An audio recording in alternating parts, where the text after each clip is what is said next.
Welcome back to The Explainer. So today we are going to completely dismantle everything you thought you knew about affirmations, manifestation, and belief. If you've ever tried to change your mindset, really tried, and ended up feeling like a total imposter in your own head, well, you are definitely in the right place. We're looking into this fascinating concept called the persistence of pattern, and we're going to start by tackling those nagging inner doubts that always seem to hold us back. Okay, let's dive right in by confronting the exact, frustrating questions you've almost certainly asked yourself when you're trying to manifest a better reality. Picture this. You're standing in front of the mirror, you take a deep breath, and you say the words. But immediately, your brain chimes in, right? How can I possibly affirm that I'm wealthy when my bank account is literally sitting at zero? Or consider this frustration. How can I say I'm happily married when I am very much single? We sit there and try to force ourselves to believe something that our current everyday reality flatly denies. And honestly, it just feels like lying, doesn't it?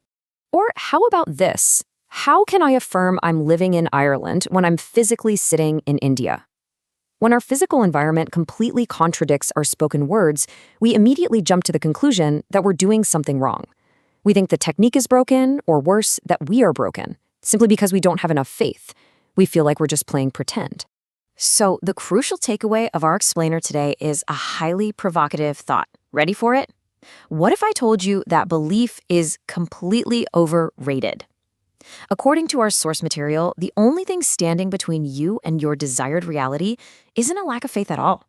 Actually, it's your total obsession with trying to manufacture that faith out of thin air. Which brings us to Section 1, belief is completely overrated. And honestly, it's such a liberating idea once you get it. You do not have to believe your affirmations. You simply have to repeat them. Let that sink in, because this is a massive paradigm shift. We've always been taught that belief is the engine that makes affirmations work, right? But what if belief is actually the end result of manifestation and not the prerequisite for it?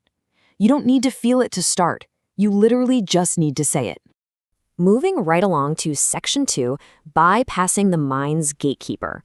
Let's get into the actual mechanics of the mind. Think about this internal conflict we all face every single day. On one side, you've got the gatekeeper. That's your conscious mind.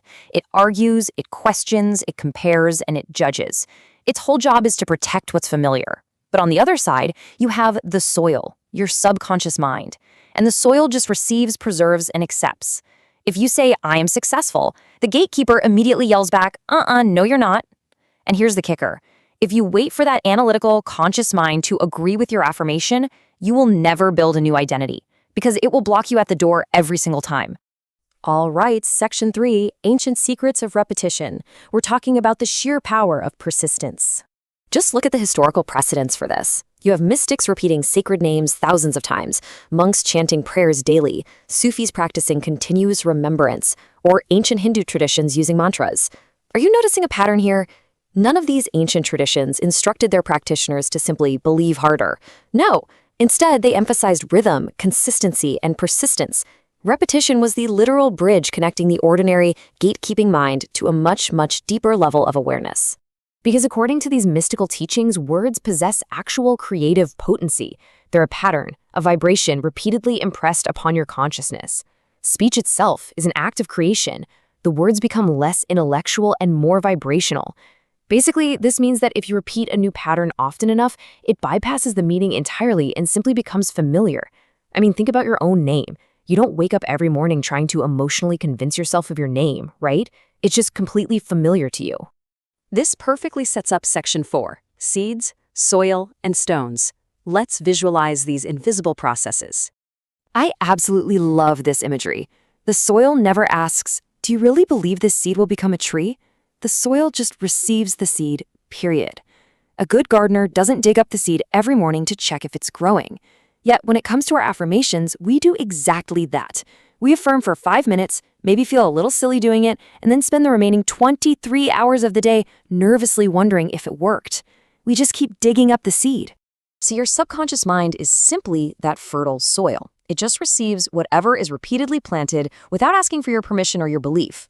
So the biggest underlying mechanism to take away from this is that whether your conscious mind laughs at you, doubts you, or puts up a massive wall of resistance, the continued mechanical act of planting into this fertile soil is the only thing that truly matters.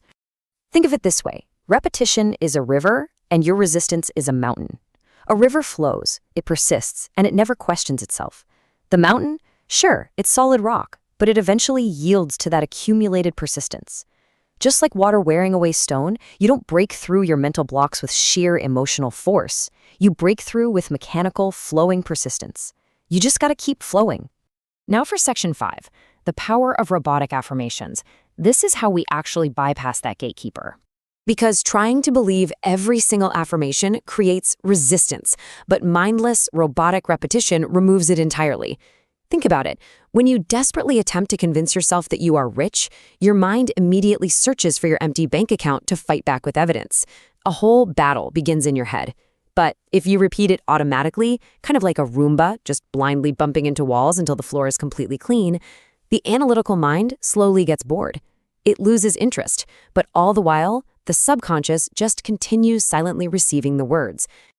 10,000 repetitions. Now, okay, this isn't a strict mathematical rule you need to track, but it perfectly illustrates a profound point from our sources. One repetition changes very little. 10 seems totally insignificant. 100 starts to feel incredibly repetitive. 1,000 begins creating a strange sense of familiarity. But 10,000? 10,000 becomes your actual identity. Persistence is almost invisible until the accumulated effect is just impossible to ignore. So, we have to stop measuring every single session. Stop asking, did it work after just 5 minutes of practice? Honestly, that's like trying to measure the impact of a single drop of rain on a massive lake. Instead, ask yourself this far more powerful question. What happens if I continue planting this idea every day? This completely shifts your focus from seeking immediate proof to engaging in real, long-term persistence.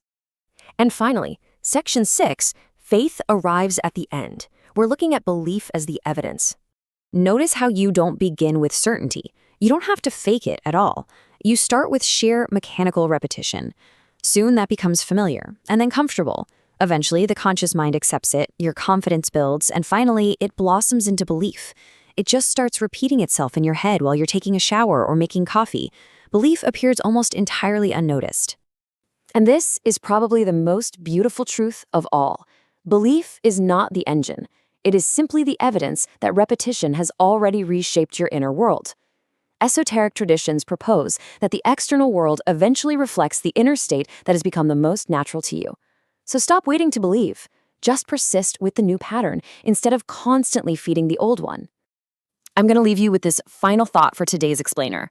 Have you ever experienced an affirmation becoming so familiar that it eventually felt like a totally natural part of who you are? Really think about that. You don't have to fight every single doubt, you just have to continue planting, one repetition at a time, until the impossible feels completely ordinary.